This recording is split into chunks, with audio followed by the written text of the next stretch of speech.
and what other new, especially new tools, new products, how do you generate money? You know, when we hear money, we think outside. How can internally, as a country, can we afford? And I can tell you, our product, the housing levy, is a game changer, not just for Kenya, but in this region. What am I saying? That everybody is wondering, how is Kenya doing it? And therefore, I would want to actually thank Kenyans that are paying into this. But then regulations will also give responsibility to every other person, because we have been challenged a lot by Kenyans that you cannot just give to everybody, even those who are not contributing. Yes, we want to provide this service to everybody, every Kenyan.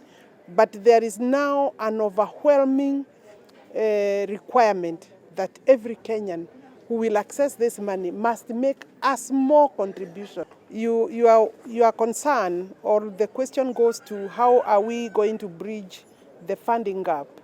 Because we are talking of 200,000 units per annum that we want to channel out through this affordable housing program. How do we fund? How much is it? 2 million shillings. One unit, the construction is costing around 2 million shillings on average. So 2 million shillings times 200,000 units gives us 400,000 billion Kenya shillings.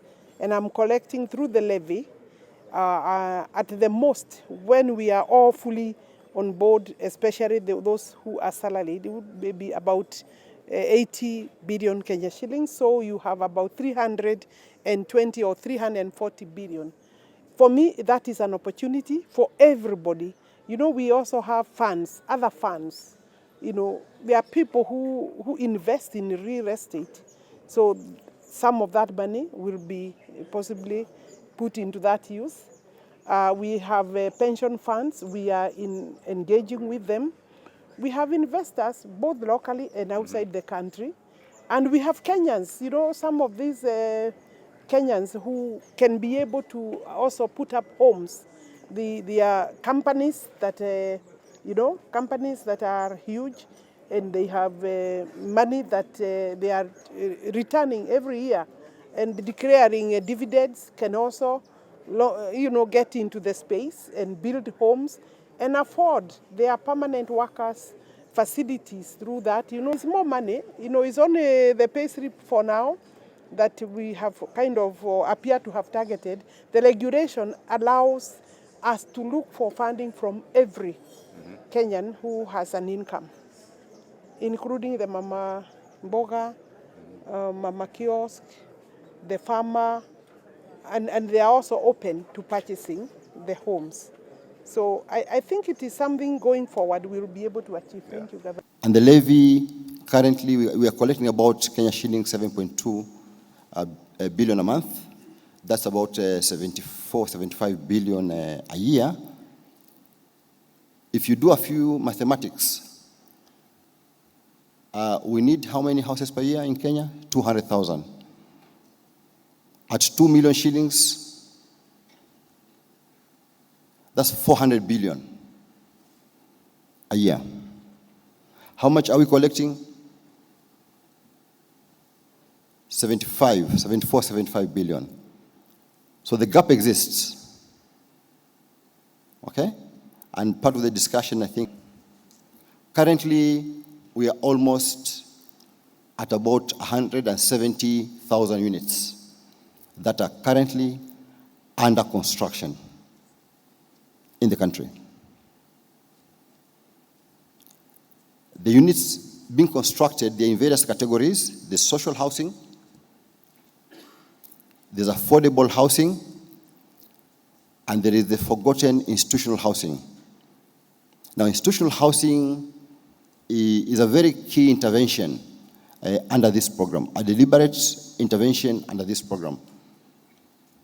Institutional housing is where we are providing accommodation to our students,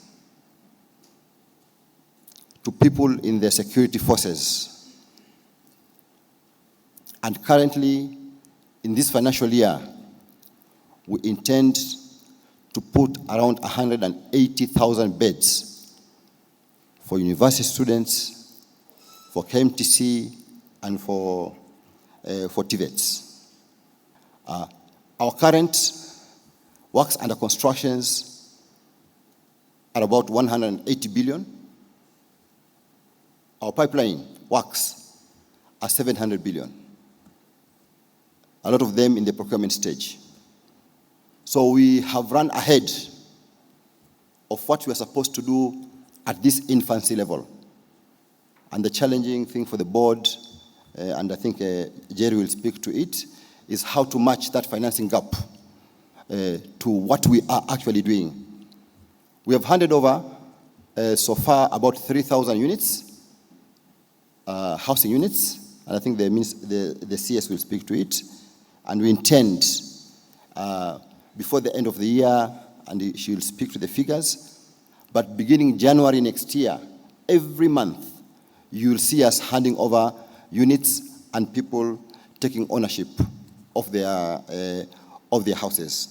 Very concerned, which concerns us in the counties, is to think of affordable housing, not just in the city of Kisumu, Yes. but in places like Ahero, Kombewa, and so on.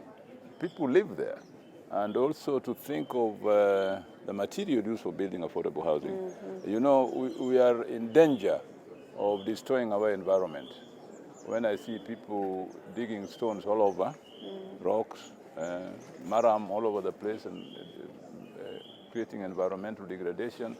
So we in the counties must think of what material are we going to use for affordable housing? To what extent is the mining of stones and rocks and so on viable in terms of environmental protection? So those are the issues, the practical issues here. We are thinking of affordable housing for the local fellow here. What material are we going to use? Where are we building it? And of course, we will have all kinds of partners coming up, individuals, and the ministers have said. But let's think of affordable housing in our own environment, local circumstances, and let us educate the people about it, okay?